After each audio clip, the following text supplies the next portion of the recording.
Hi. Hi. I'm really nervous. I really appreciate this opportunity for, if you all know the nautical term dead reckoning? Yes. Yeah, to figure out where you are from where you've come. So in 20 slides or less, the reason I'm here is because I've made a lot of spectacles in the last 3 years. I'm pretty sure that's why. Not because of my web design. Even though that was how it was publicized. So this all started, I guess you can go ahead and start that. On an exact day of 3/17/2006, my husband Sean passed away suddenly.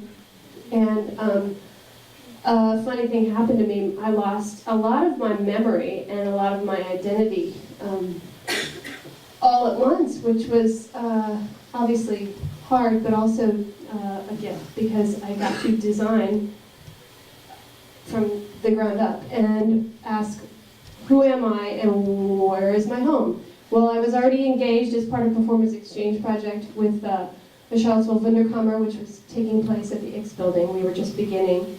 And part of that was to create a persona. And I created a bearded lady named Pepin Schmetterling and started collaborating with my dear, dear, dear close friend, Sean Richards, who's here tonight, who I call my wife, on Facebook and also just in life, because I had no spouse and she served that role for me.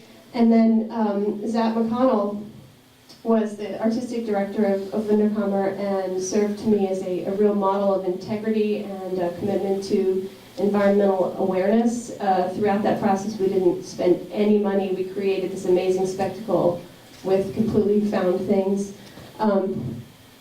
Martha Mendenhall, who's here, my mother, showed me a way to work that involved working with everything that we created a script from all sorts of sources, and well, okay, there goes the body. So then the next project was Shentai, which I was the artistic director of, and also took place at the X building and involved Performers Exchange Project. And my goal here was to uncover why I was so compelled to keep creating alternate personas, because I had to create from scratch. And this was Grady Smith. He's a live arts technical director and also my artistic collaborator here. But basically, I started to develop this network of collaborators of all sorts. This is Johnny St. Hours, who filmed the production and became part of it. But essentially, I brought a half-formed idea of what Shentai was. It was a collection, an opening, an invitation to people who considered themselves freaks to all make something that contributed to telling of a story. This is Sarah White. She contributed a song. She came as a drowned woman.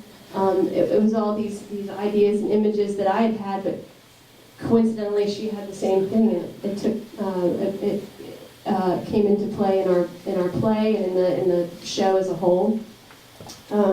This is Billy Hunt, who has been a major influence and partner throughout the last 3 years. He's documented all of this, and I'm so fortunate to have so many of these photos from him. And I think he's really helped me create a sense of possibility by just putting out an idea, and then people come and contribute their own ideas. This happened because of the bridge and Zach McConnell's Columbus Day not celebration. Anyway, the Columbus Day event to question where we come from in this country, and this was a beauty queen action with me and a number of other beauty queens who were asking the question, why are we celebrating Lewis and Clark and Sacagawea is hiding behind them? And then shortly thereafter, as a joke, I said, let's start an arm wrestling league.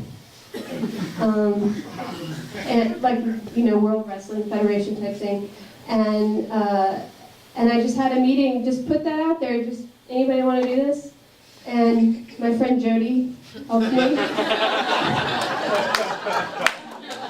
Hi, Jody.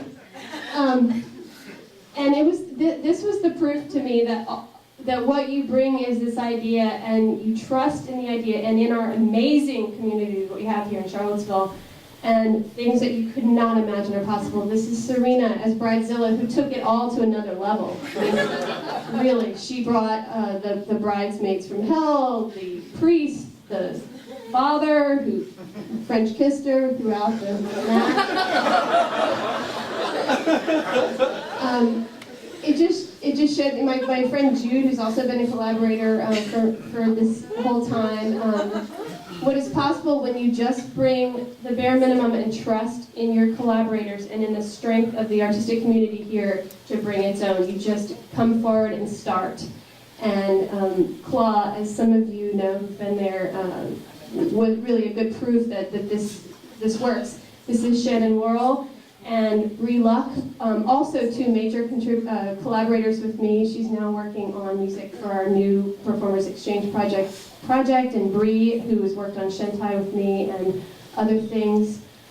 And then Gene Osborne and Zach Snyder and the rest of Straight Punch to the Crotch, who more than provided music, but became a huge part of Claw, and made it the vaudeville experience that I think it has become.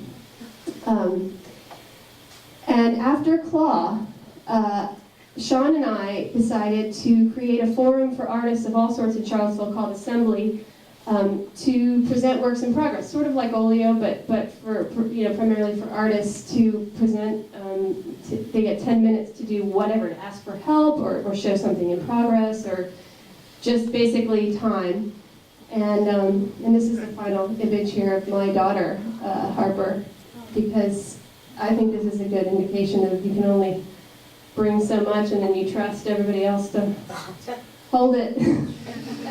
Anyway, this is thanks to the community, and I think I really appreciate being invited. Thank you.